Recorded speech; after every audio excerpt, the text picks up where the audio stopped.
Okay, hello and welcome everybody here in this room. Sorry for the delay of our talk. I'm very happy to interview tonight Yara Nakahanda Monteiro, who has come all the way from Alentejo in Portugal to see us here in Berlin. She was in Leipzig before, of course, to present her debut novel, which has just been translated into German by Michael Kegler and published in Haymonverlag, an Austrian wonderful publishing house. Yara is born in Angola and raised in Portugal, where she lives and has devoted herself to fiction and poetry, writing and art. You did also write an essay for the essay publication that comes out at our new publishing house in August on interracial love. And I would like to quote you in order to introduce yourself from your website, where you have written about Yara herself. She's a great-great-granddaughter of slavery, a great-granddaughter of racial intermarriage, a granddaughter of independence, and a daughter of the diaspora. So, benvindo, Yara. Welcome to Berlin. And I would like to start by talking about the title of your book. Something I rarely do, but I've just made the translator of your book in Leipzig, who told me that you told him that he and José Eduardo Agualusa were the only ones apparently getting the original title of your novel right. And I also know that the translation of the title in English and also in German was a bit difficult or rather impossible. So now for someone that does not speak Portuguese at all and neither understands any Portuguese or Angolan slang, what does the original title mean?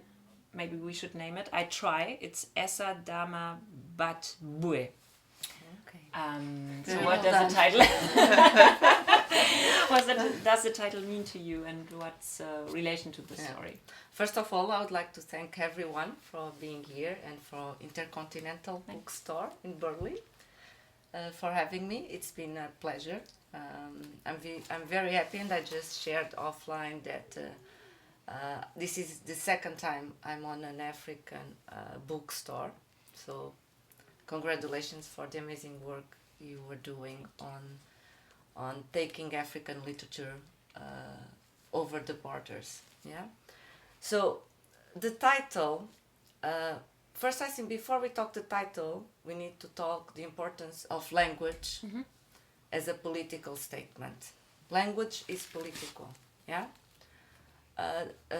What I did was intentional. Essa dama bat bue, as you mentioned, bat bue could be translated to English like it rocks. It's really Angolan slang. So what I did was a linguistic occupation. I was trying to dismantle the traditional literature Portuguese status quo. And of course I got some slashback that I was expecting, because some people said, oh, bat bue, essa dama bat bue, this is not even literature enough title.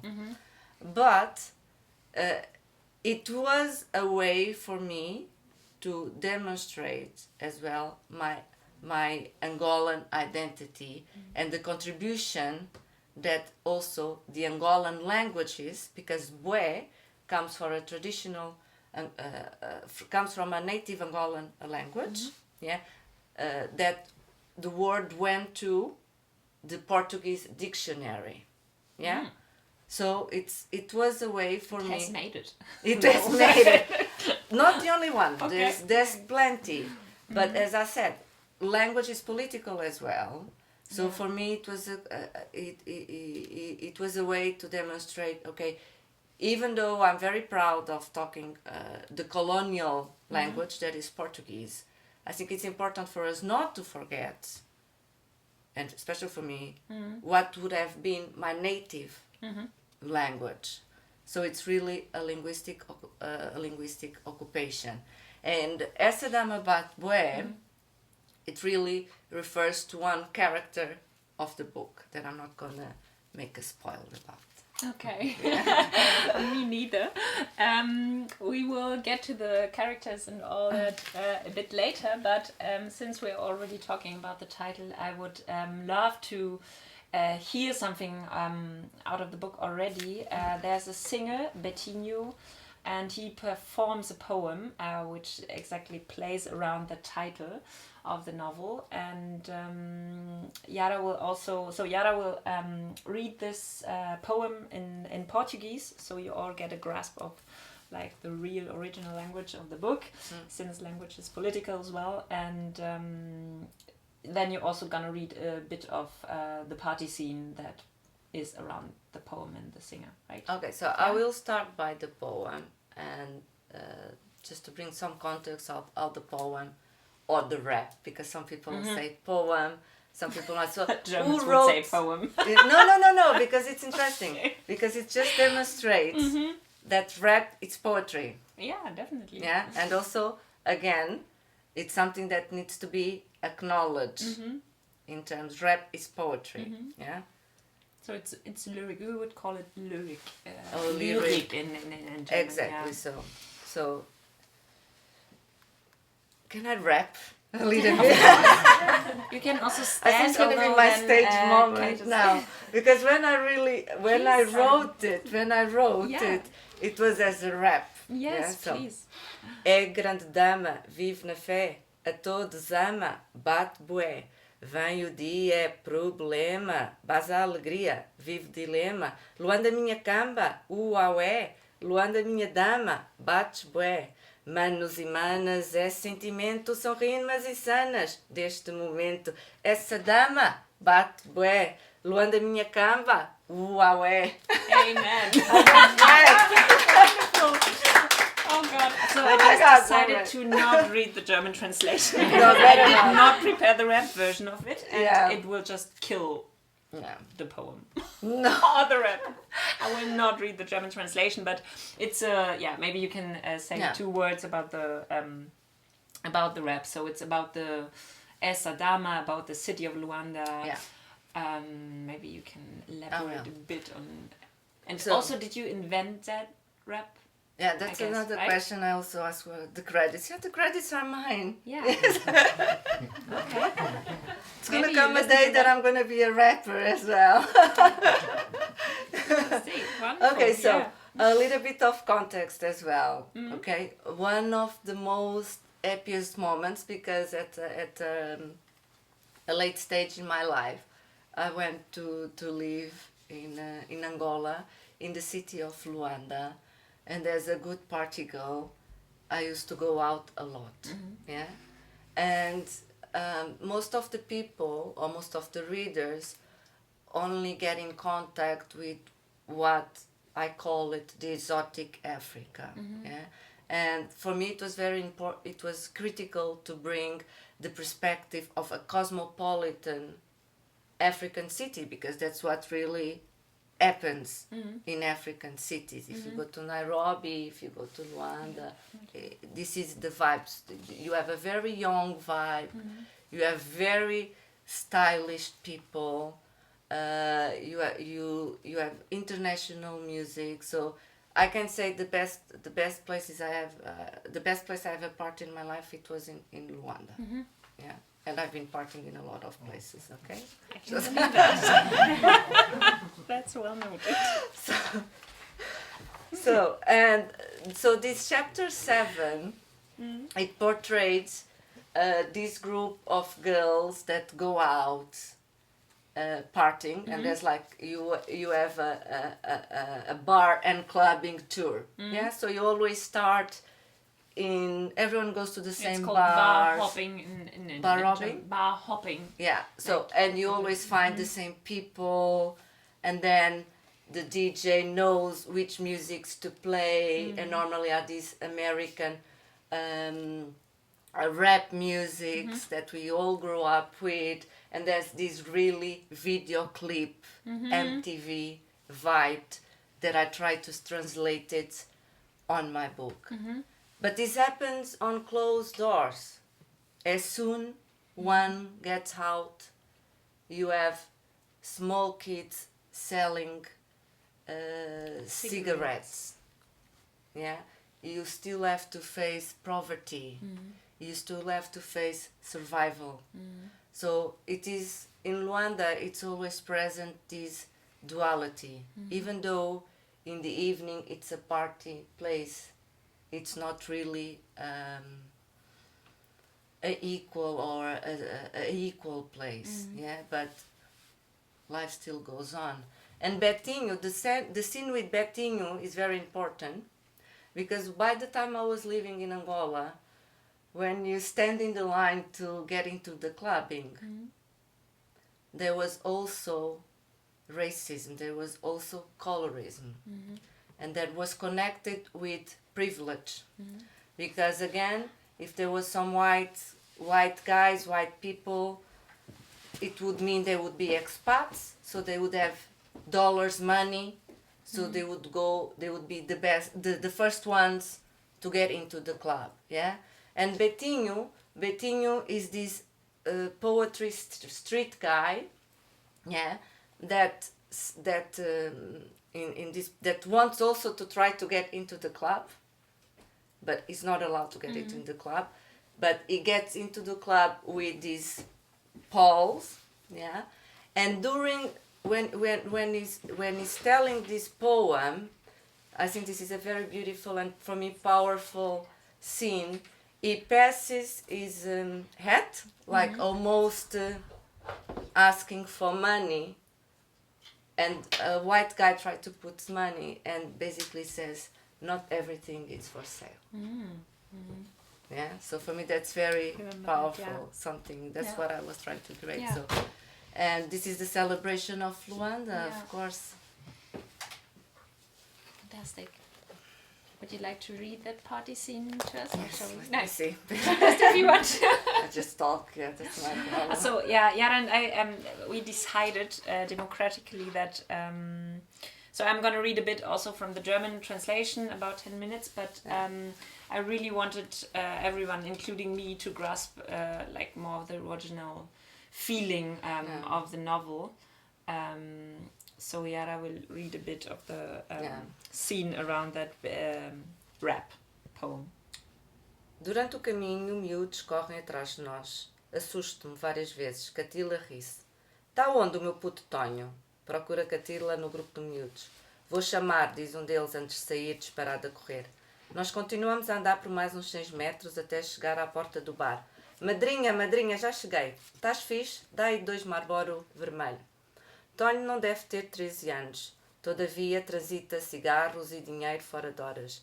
É um cenário de videoclipe de hip-hop. A luz é morna e envolvente. Fuma-se cá dentro. O bar está cheio, mas movimento-me com facilidade. A união masculina está no boné de basquete, na t-shirt, na calça de ganga larga e ténis Air Jordan que os rapazes usam. A altura dos saltos e a escassez de tecido das roupas esganiçam a competição feminina. O grupo dispersa-se. Cada um vai ter com a sua tribo. Nádia vê-me perdida e vem pescar-me. Leva-me com ela até ao bar. Cumprimenta o barman com 2 beijos no rosto e um na boca. É um homem alto com feições andrógenas. Oferece-nos shots de Gold Strike. Bebemos de penalti. Queres beber o quê? Malibu Cola. A música toca alto. Eles, os rapazes, abandam os ombros, levantam os braços e batem palmas. Por vezes fecham os olhos e proclamam o evangelho do hip-hop. Elas têm as mãos na cintura. Com os pés ligeiramente afastados e os joelhos fletidos, rodam as ancas para a frente, para o lado, para trás e depois para o outro lado. A ginga segue a batida da música. Now give it to me. Give me that fuck, that sweet, that nasty, that gushy stuff. A dança só para quando o DJ deixa tocar a música. Olho para o relógio. São 3:30 da manhã.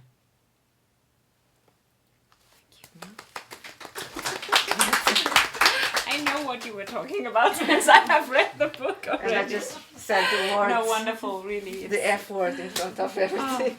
That language also is just that it's just beautiful, the language. Really. I listened to a radio feature, I think last week, about the city of Luanda.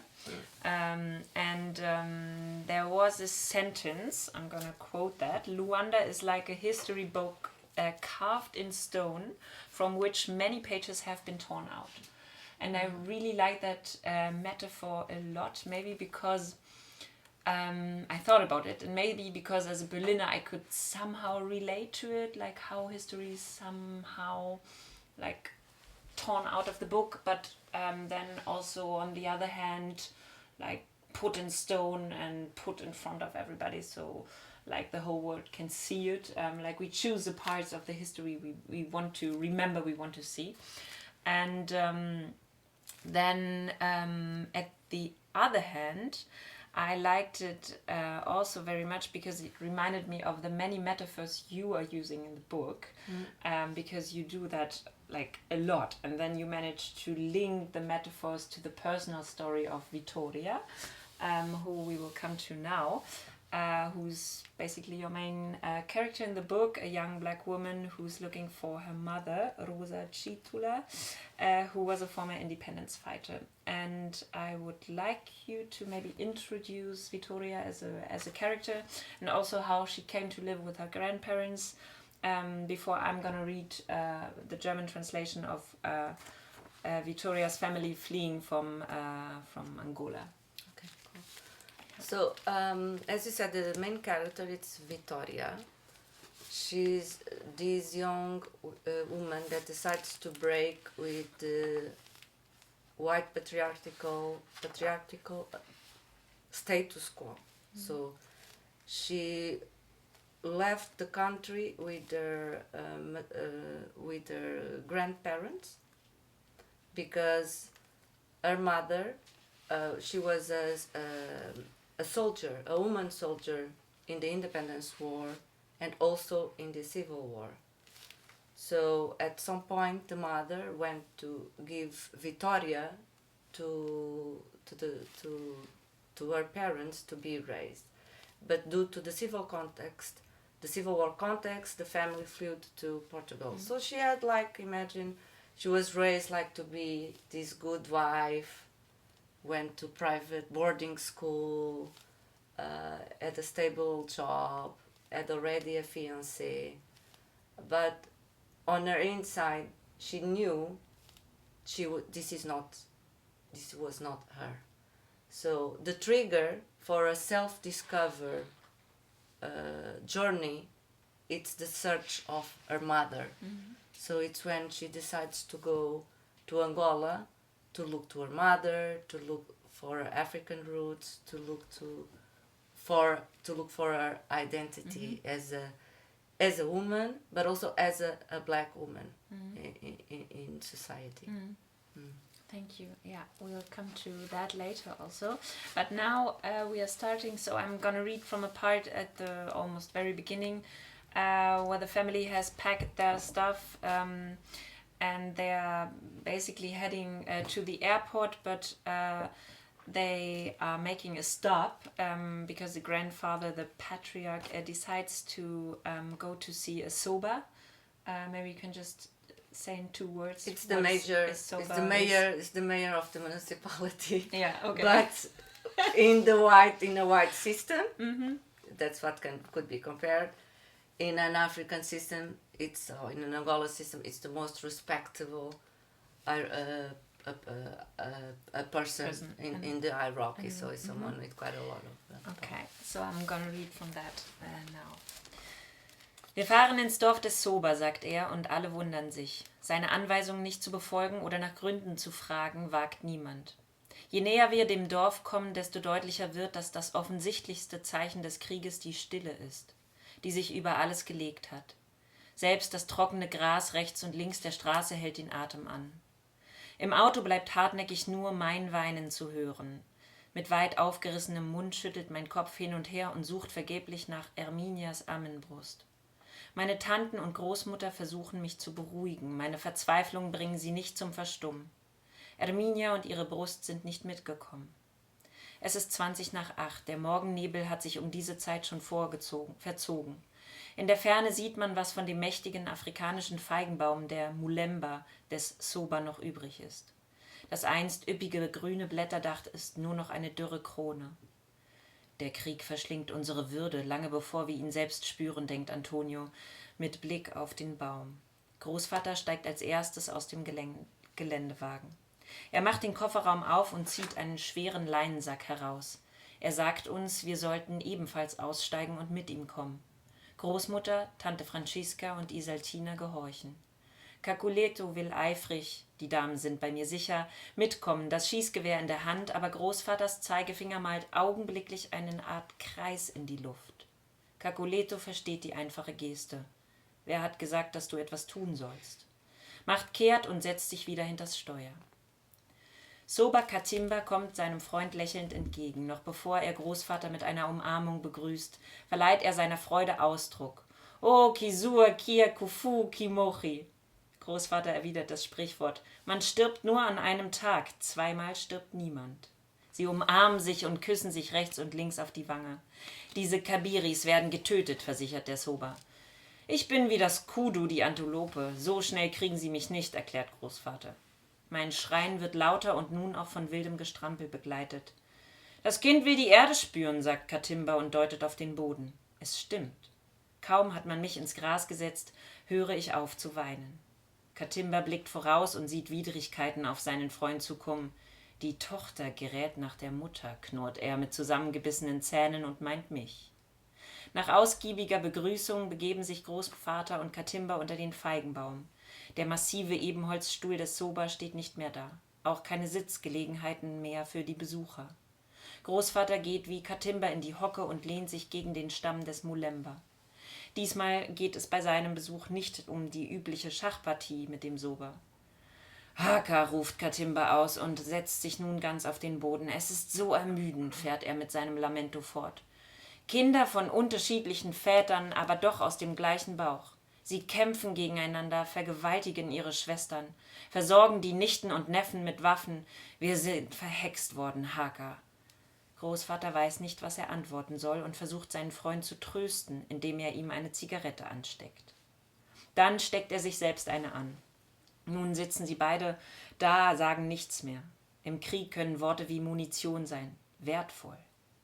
Man soll sparsam mit ihnen umgehen und sie nur einsetzen, wenn es sein muss. Sie rauchen schnell bis zum Filter, fast gleichzeitig drücken sie ihre Kippen am Baumstamm aus. Katimba steht wieder auf, er geht zu seiner Hütte, dort ruft er nach seiner Frau. Die Frau erscheint und läuft nach einem kurzen Wortwechsel eilig davon. Großvater Antonio ruft seinerseits nach den Frauen. Die Neugier treibt Großmutter und meine Tanten herbei. Ich werde sitzen gelassen. Ob absichtlich oder ob sie mich einfach vergessen haben, weiß ich nicht. Zieht eure Schuhe aus und wartet, bittet Großvater. Die Frauen wundern sich, aber fast wie im Chor antworten sie, ja. Dann sagt Großvater, Lukas 17, Vers 32, denkt an Lots Weib und macht eine längere Pause, als wolle er sich vergewissern, dass auch allen klar ist, was er damit meint, und fährt fort, wir wollen doch nicht zur Salzsäule werden, nicht wahr? Nein, antwortet erst nur die Großmutter. Ich höre nichts, brummt der Patriarch. Nein, rufen nun alle drei. Was in Angola zurückbleiben muss, soll hier bleiben. Wir schauen nie mehr zurück, erklärt Großvater. Katimba kommt zu mir. Er deutet mit seinem Stock auf meinem Kopf und erklärt, die hier ist noch nicht gekeimt. Sie ist noch nicht angewachsen. Taucht dort, wo ihr hingeht, das Kind unter Wasser. Es erwacht dann im neuen Geist. Meine Tanten schauen ihren Vater verstört an, wechseln Blicke, als würden sie an Großvaters Verstand zweifeln. Als die in bunte Tücher gekleidete Frau des Soba mit dem Kibanda Tikukulu wiederkommt, wirbeln die Gedanken von Großmutter und meinen Tanten wild durcheinander. Sie fragen sich, was als nächstes geschehen soll.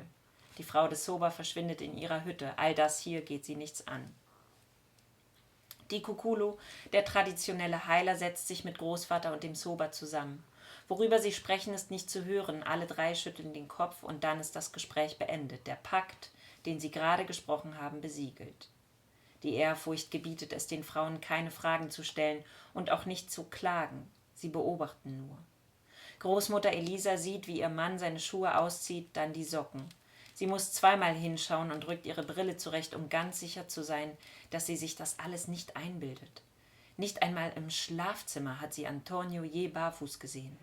Sie kann nicht anders und ruft erstaunt »Hoko« und schlägt sich hastig die Hand vor den Mund, damit ihr nicht noch mehr Verräterisches über die Lippen kommt. Wieder unter dem Molemba-Baum geht Großvater 9-mal um den mächtigen Stamm und murmelt etwas. Als er fertig ist, zeichnet Kimbanda Tikukulu ihm weiße Striche in den Nacken, auf die Stirn und auf die Brust.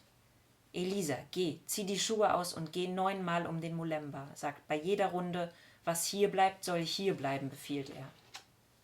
Den Rosenkranz fest in der Hand geht Großmutter 9-mal um den Baum und sagt immer wieder den Satz vor sich hin.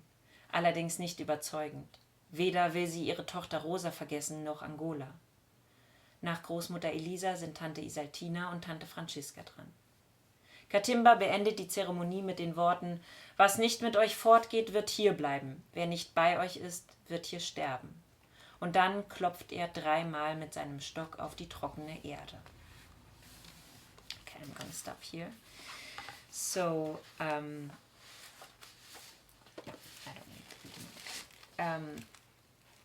I chose this part. I was thinking about either choosing the party part that you read to us in Portuguese, or this part, and I decided for that part because for me it created a really heavy tension between memory and I would call it oblivion.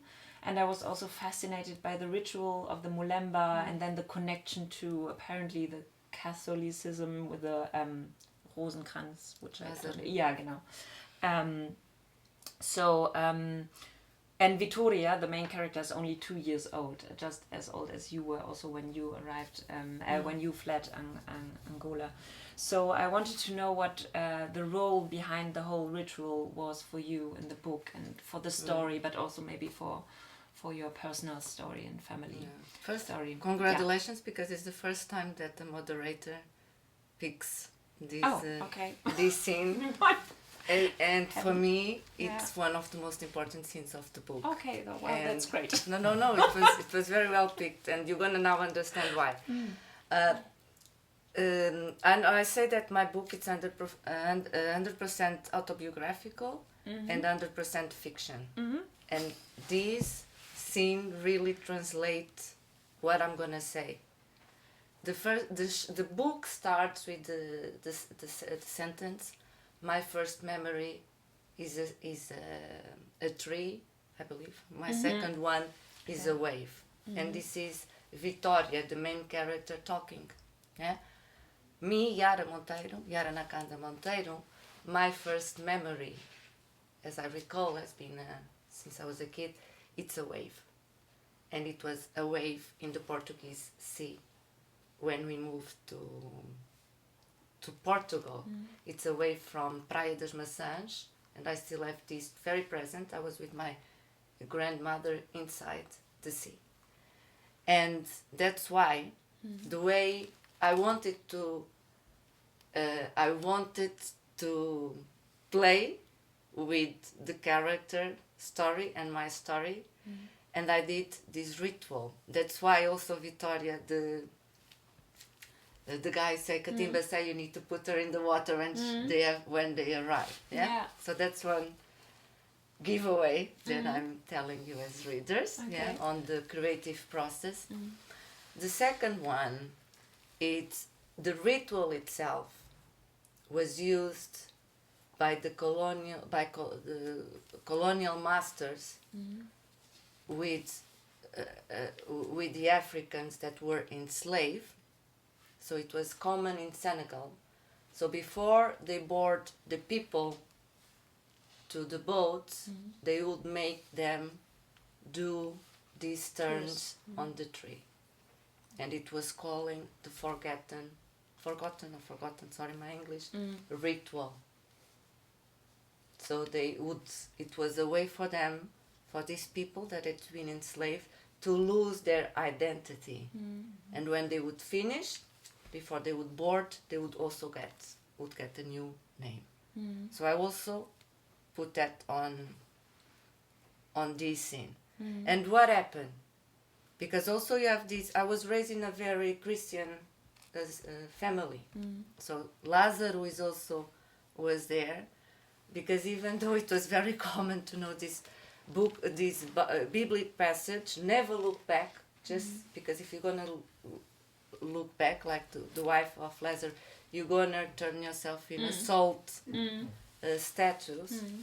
It also goes what you just said about being able to forget, or at least not to carry the loss of your motherland when you go to exile.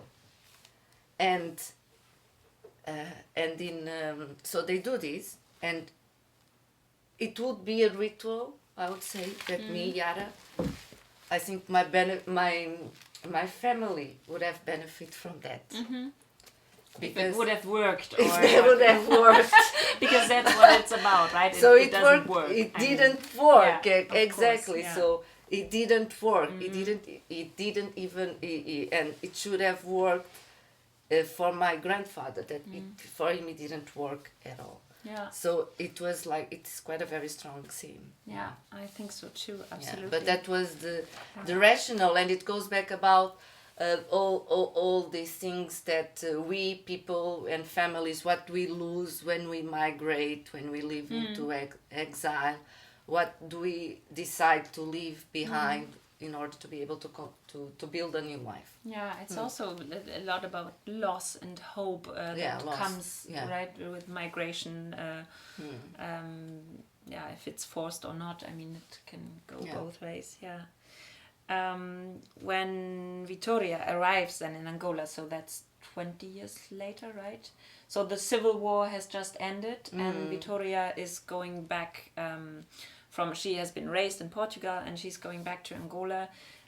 She suddenly finds herself like confronted with all the clashes that you also tackle in the novel. So she has to struggle with the conservative European system, and then Angola on the other side.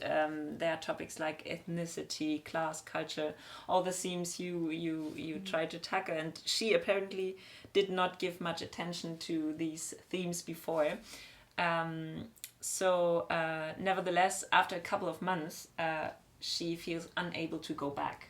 So what happens to her during the novel, or during the first 2/3 of your novel? It's a little bit like, even if you have bad parents, they're still your parents, no? It's a little bit, it's still your land. So it really gets into your skin, I would say. And Vitória, she was disconnected with her homeland. Which she didn't know. She didn't know, because she was connected. She thought that she was connected, but she was connected with an utopic Angola created by this family on the exile, where it's only live on good memories. And of course, like people, cities, countries evolved. So we don't return twice to the same place. And identity, it's also an evolution process. Every day we change. So of course there's a clash, there's a cultural clash, there's a social clash, there's a political clash. But Vitória for me was created more as the eyes for the reader, as an observer, because she doesn't criticize. No, she just observes. She just observes. She just tries to understand or to make sense of what is happening. Of the situation. It's very interesting, because I have that question later in my interview. But you did a move in that novel, which I found quite daring. I think the first 2/3 are written in the first person singular. I think that's a grammar term for it.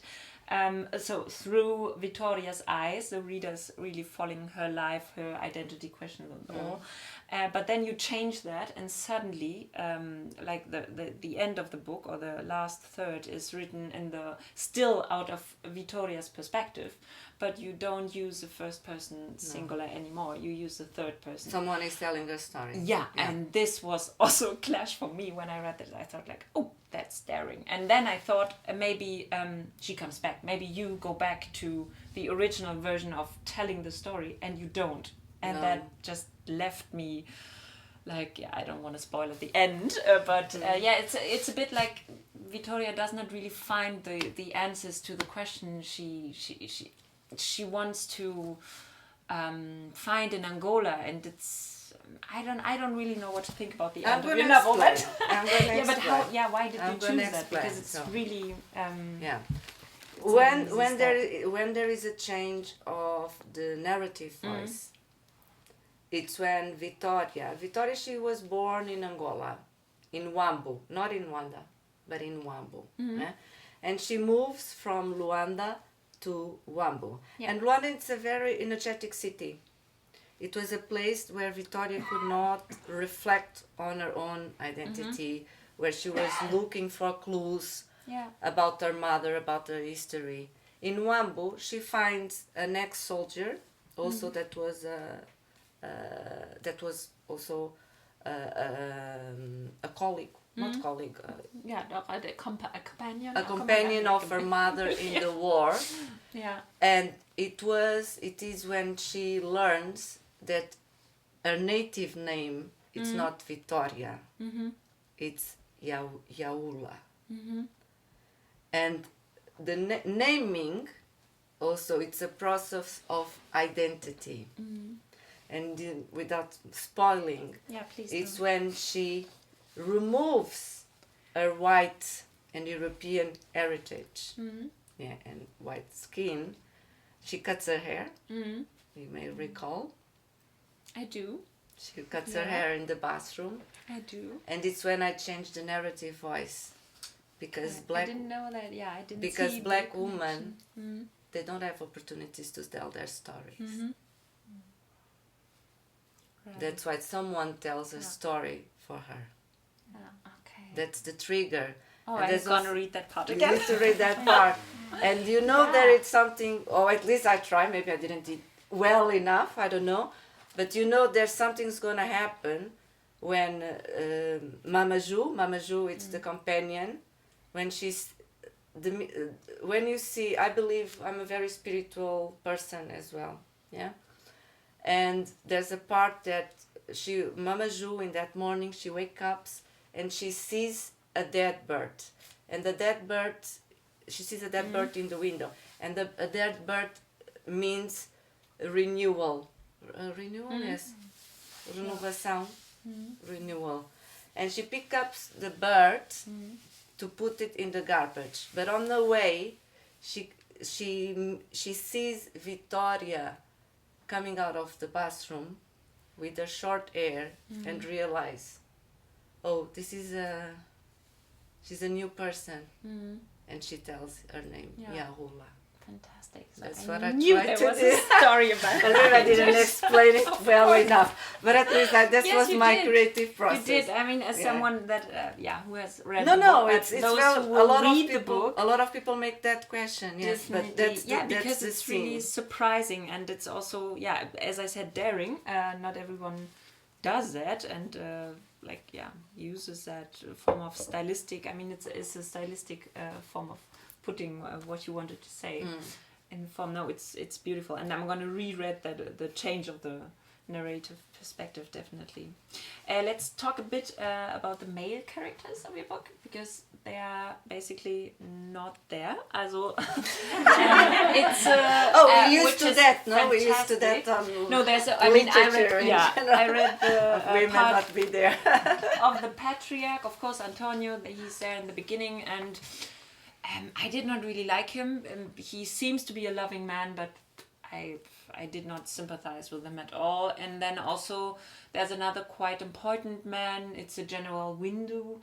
that Zacarias helps. Window. Yeah, who has apparently information about the whereabouts of Vitoria's mother, and he's also not really sympathetic, or he's not.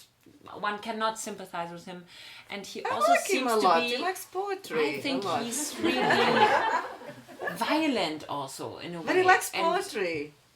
yeah, He's a he poet likes poetry, at but heart. At heart. okay. No? He's not really the sympathetic guy. He's also a military man, and he's also. I got the impression he's also violent with women. There's definitely a lot of violence also against women in your book, but also of women. Something which is, which comes to my question.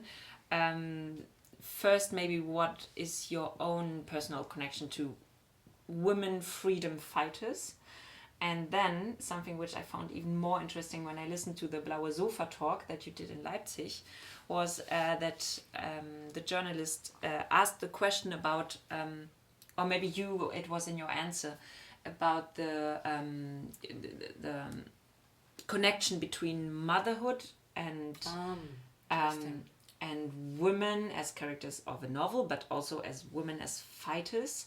And I think you said something like it doesn't go together, and it's also a thing we would not talk about, for example, if it was a novel about male characters. They can be fathers and freedom fighters and At the same generals time. at the same time, and nobody questions that. Yeah. But even as a reader, you see the mother giving her child away when the child is just 2 years old and still is like breastfeeded and all, and you feel like, oh, horrible mother, right? But she has political ambitions, which is something that is great to have, and she sticks to that. And I didn't really ask a question, but Then I can answer. that Don't fascinated me. So how do you why did you choose a woman freedom fighter? What does this have to do with motherhood and what? Okay, I will explain. yeah. So, Please. on my pursuit also of my blackness and black history and my identity, because I came across this book. I didn't learn my history or my country history at school, because I studied in a Portuguese school. Also, when I went to Angola, it was just a country that was out of the war. I think there was one bookstore. So I was working on the corporate world. I really didn't also had the opportunity to really study the Angolan history. So I tried to educate myself by reading a lot. And I came across this amazing book from a Portuguese professor called Fighting Twice.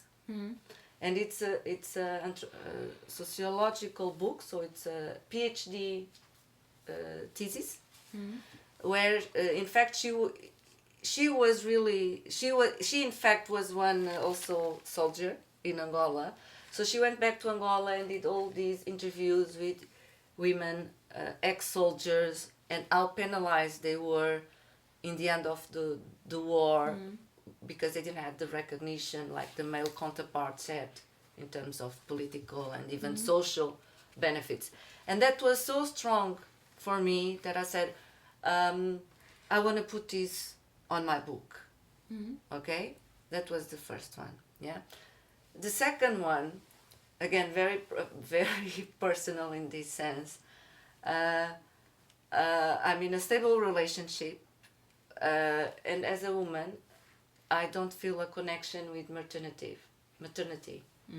And I think there's the myth, there's quite a lot the myth of the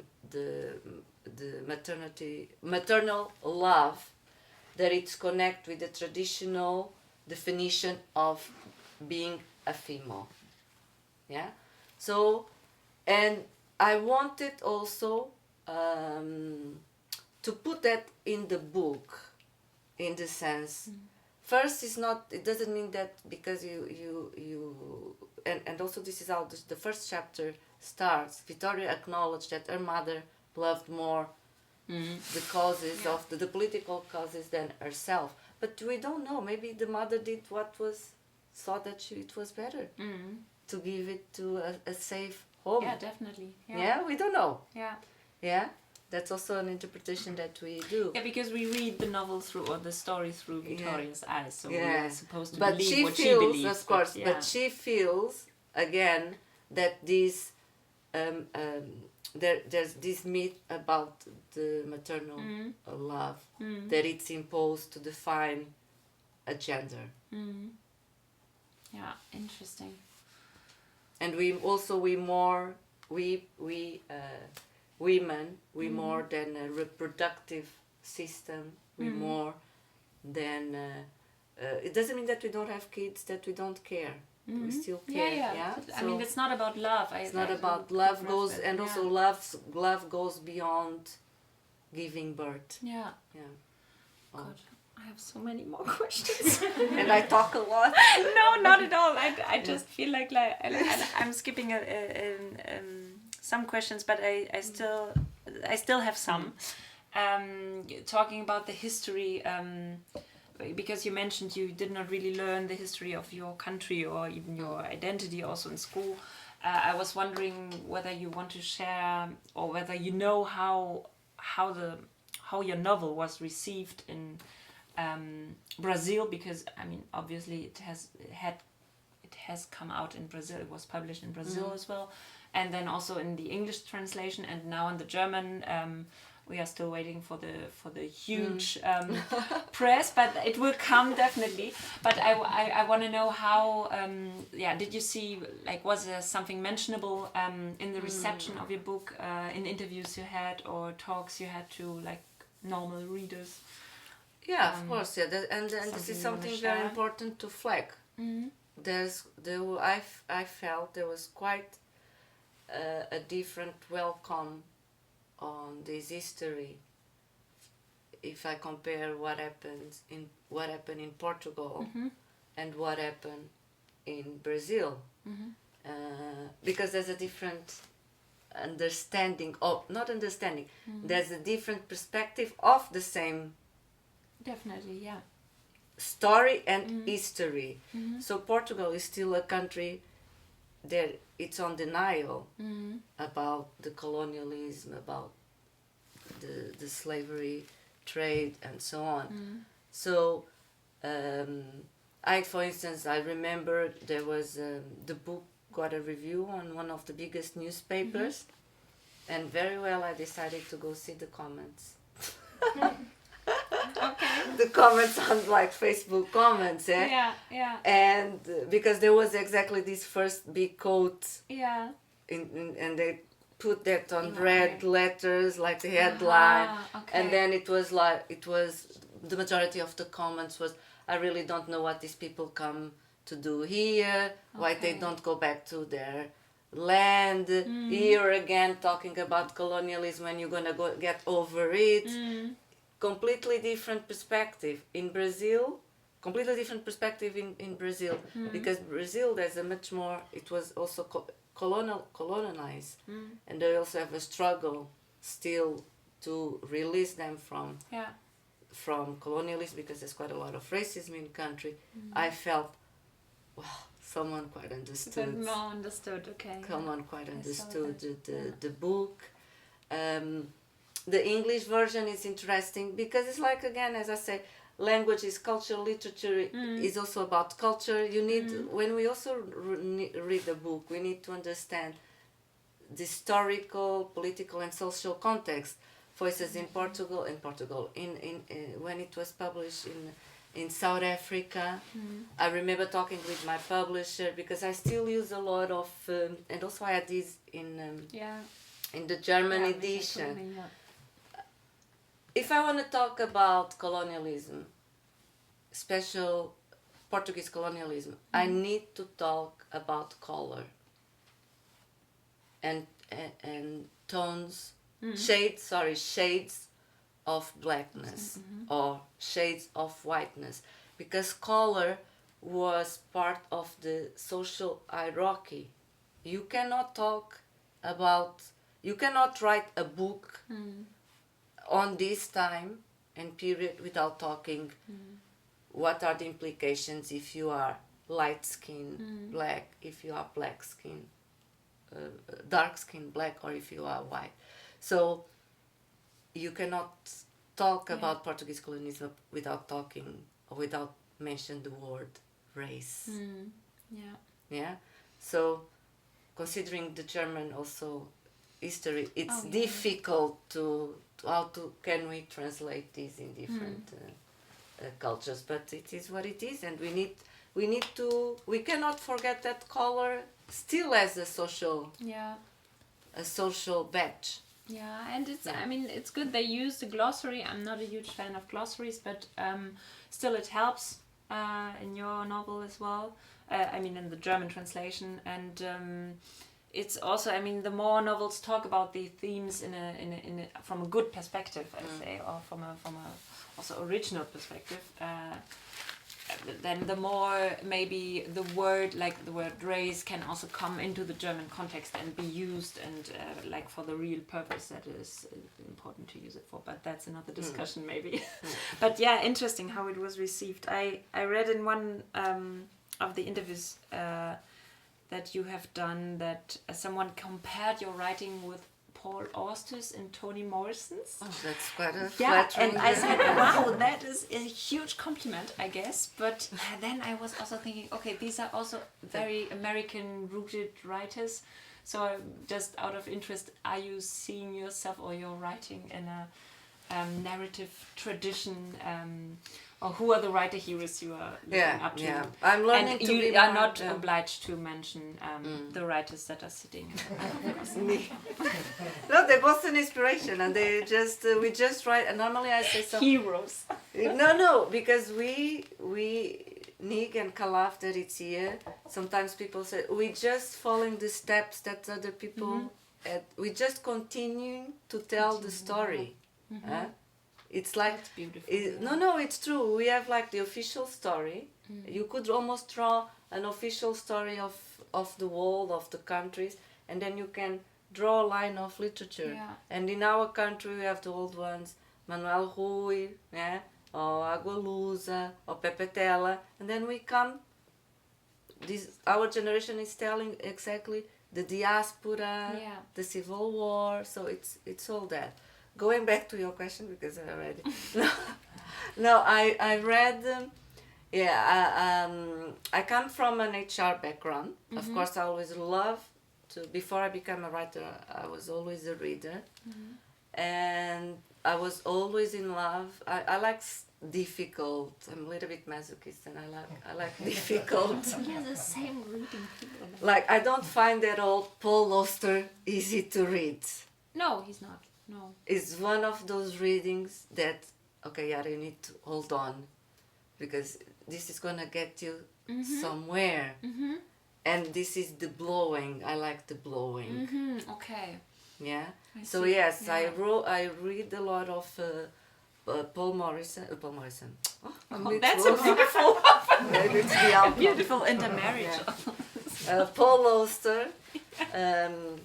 Paul Auster and Toni Morrison as well. In fact, Toni Morrison, Beloved was the first book that I read with all women, black characters, and had quite a big impact. And it is a very intense, very ghosting even book. So it's normal that I copy them. I don't know, or at least I try. Or I found that beautiful. I mean, it's your debut novel, and they inspired me. Compared to the writing, that's a huge step. They inspired me in that sense. Yeah, Wahnsinn. I'm gonna skip the other questions as well. Maybe two last, and then I'm gonna open up the floor for someone who has maybe a question. Just two things. One is that I have read that you are co-heading the Department of Culture, Art, Theatre at the Immune, and I did not research a lot, but I did not. So I wanted to ask you. It's supposed to be an institute for Black women, and I then also reread your bio, and it says you are interested in art and you are studying art also. So and before we got online, you told us that you were going through Berlin and walking and see all the political art things on the walls that are somehow hidden. So I wanted to know where your interest in art comes from, and how does it also connect to your writing? You want to start first by Imun or? Yeah. Okay. Sorry. So I have to say that I'm very proud to say that I was part of Imun, and for 1 year I was part of the management team, because it was a very critical organization in Portugal. Imun stands for Institute of Black Women in Portugal.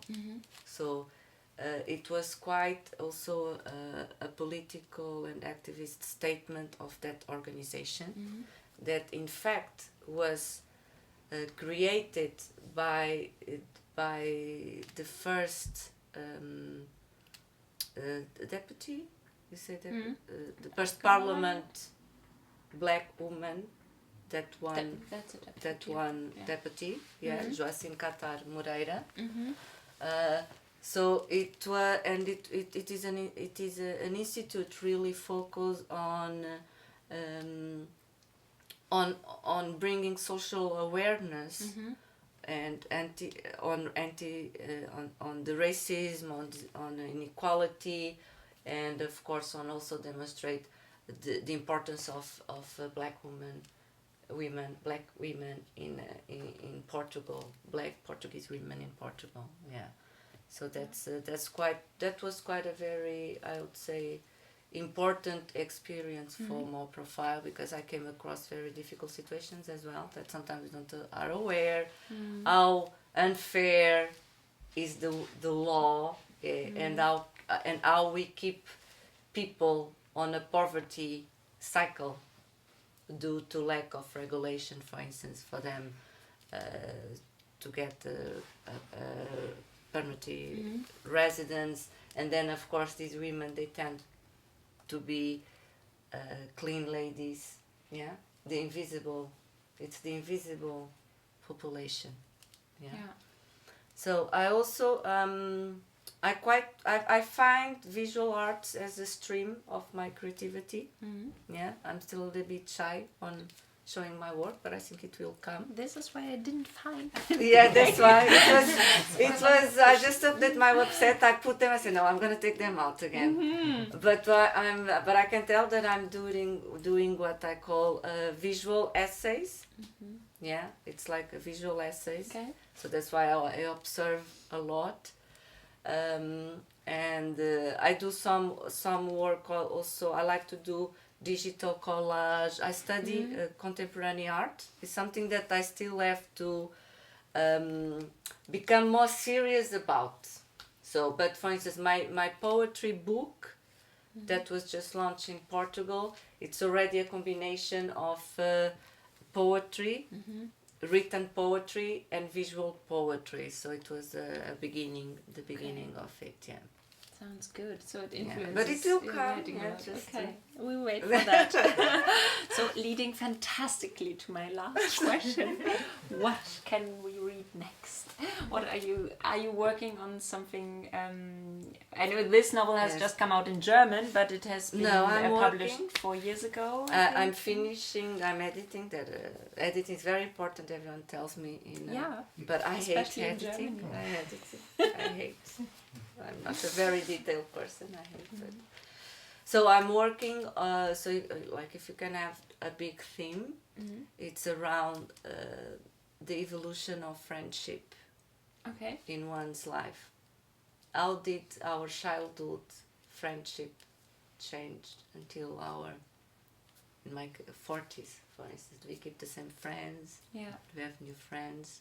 How do we deal with the lost? When do we change? What happens?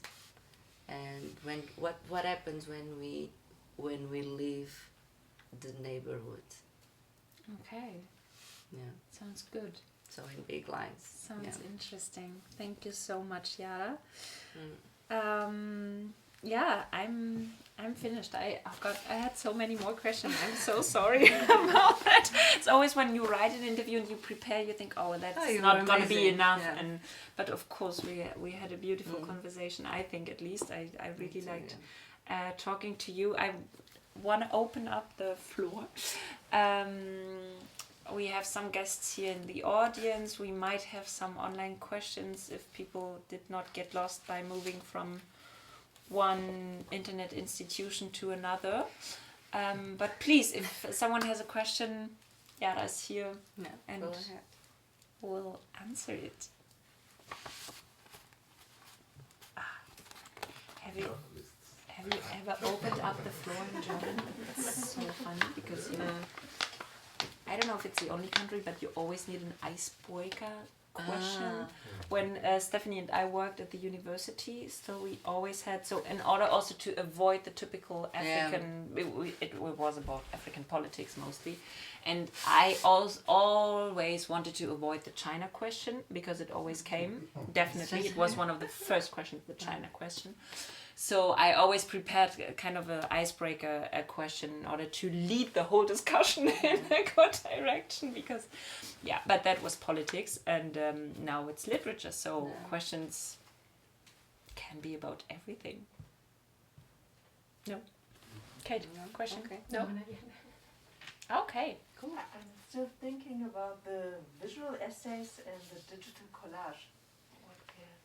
Can you describe it? I mean, it's difficult if you but I was thinking because some spoilers I work as also well. in two worlds of one side is like my main job is very digital and my love is the literature, so I'm just thinking no, because I think it's how the creation comes from, the creative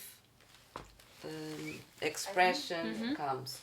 For instance, I have now one that I getting a lot of pleasure working on, that it's with trees. So I call it dancing trees, because I looked at them and they were in autumn when they just the branches. I don't know, it's difficult to explain, but it looks like dancing trees. And sometimes it's like people ask, well, okay, how do you move from prose to writing poetry? It depends. So it depends what moves me. Sometimes it's more, I want to capture that image for some reason, or I need to write this in this way. But I think the important is not to rationalize about. So if other people ask these questions, that's fine. I'm not going to ask I'm just going to do it, because otherwise, at least in my experience, I get very easily stuck on trying to create the narrative of my work. No, I just need to be worried about doing what triggers my emotions, and then I think to structure the structure, it will come. I've learned so much about in fact, the majority of the things I know from my book, I learned from readers, from academic people, from journalists, because so really it's there. Like I didn't have that's a reality. I never thought about it. So it's what is important. It's to have the feeling, the emotion, and translate it. The interpretation will come afterwards. I have one question. What's your research process? Yeah, I spend a lot of time on research. For this novel, and also for the next one, how you approach the research? So normally I do different type of research, because I think also it's also a little bit, as I said, I as a writer, I'm still a very junior writer, and I'm a very insecure writer. So I always think, I don't know enough, I don't know what to do. So one way of tackling insecurity, it's studying, So I really go and do, I do like historical research, social research, I even go to the point and you can see on this novel what type of, it's not that I have everything in my mind, but I go and say what type of music they use to listen, yeah, because it's a very way of narrowing an history, a story, narrowing a story. It's not only about, I want to give the sense of, I want to really give the sense of the real or fictional world. So you need all these platforms, yeah, but also, and this is like for more objective information, and then I get triggered by images. Yeah, sometimes I see, as I said, I see an image, I don't know, on Instagram that is very good on image, and we spend a lot of time there. I know you all. We have listeners on Insta Live. So. So I do, for instance, a print screen, yeah, images. It's really, for me, it's like you can almost split it on your senses. I like also to go do like on public transports, and if I hear a nice story or a nice quote, I also write it down. I take out from my personal experience, and when I'm working in a specific project, for instance, when I'm finalizing the book, but for instance on this book that I was working, I have always a notebook where I compile even words that I like. Oh, I want to use these words. I want to make a statement with this word. Everything that you can think about. The color of the sky in that day, or the feeling you have. Everything it's material for fiction, I would say. Yeah. Okay. I guess my question is more on translation. How much are you involved in the translation? For instance, I know, for instance, when you are translating to German, I'm not sure whether you speak it or not. No. But in English, of course, you speak it, and then it has been translated to English. How much were you involved in that process? And I'll give you a scenario, for instance. In other cases, you'll find a book being translated, for instance, in America, for instance, and then there's something that is specifically Angolan, that you don't want them to change. And they say, no, this is American audience. We need to change it so that Americans can understand what we're trying to write. Did you find anything of that nature when you were, when your book was translated into English, for instance, by a South African or living in Kenya, I think? So it's interesting. Okay, first, I'm not an expert again. I was lucky enough to have my first translation. So what I've learned with my translations, because there's also even if it's the same language, Portuguese, for instance, when I published the book in Portugal, I also had a glossary. Ah, okay. Yeah, but when I published in Brazil, I said no, I don't want no more glossary. Okay, that's interesting. No, because why should have? That's what I was thinking. Why in Portugal books, when they have words in English and in French, they don't have a glossary. So why Angola native language they should have a glossary? I'm not a huge fan of glossaries either. If you can understand through the context, So in Brazil, again, because it's more than my side even of the culture, no glossary. So that was the first one. Of course, Chinese and German and Italian I didn't understand enough to have a saying. What I noticed is that, of course, the translators very well, they had concerns on the specifications of the language and how best translate it to a new culture, a new language, and I think that was very positive. The one for English also, it was good, a little bit more challenging in the same, as I said, it was published in South Africa, and color, I felt it was a tense subject, and I had but as I said, everything gets, what is important on a translation is for the translator and the publisher to understand why you did that. Why is that word that? What it means. Yeah? And, okay, maybe it's not going to work. I think we need to find the balance. Listen to who is giving us advice, saying, okay, we believe that this is going to make your book a better book. Yeah? And also balance with the other side that you need to understand, okay, this needs to be in my book because there's a reason to be on my book. So I think it's a question of balance. But I'm not an expert on this, huh? So. Neither am I. But it's challenging. It's like rewriting a book, no? I've heard, yeah.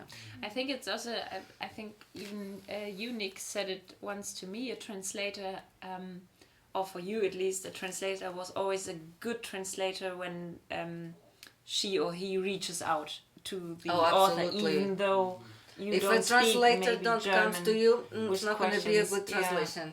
Yeah. Or at least that's it's faithful to... If the more challenge, the more questions a translator is making, I think the more care the person is showing towards the work. Yeah, definitely.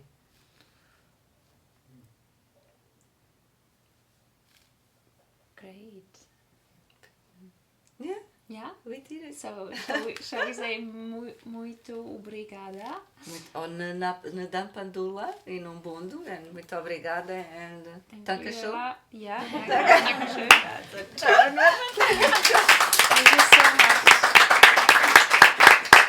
Thank you all for coming. Goodbye, online audience.